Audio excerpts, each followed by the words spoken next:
पाकिस्तानी कोपहमा शाह दौलत 8080 मीटर बुलंद गेशर बम 1 बगैर मसनूई ऑक्सीजन के सर कर ली।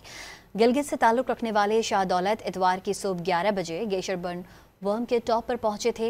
गेशर बम 1 के बाद अब शाह दौलत ब्रॉड पीक सर करने के लिए पेशकदमी शुरू करेंगे। शाह दौलत इससे कबल K2 नांगा पर्वत और गेशर बम 2 भी सर कर चुके हैं।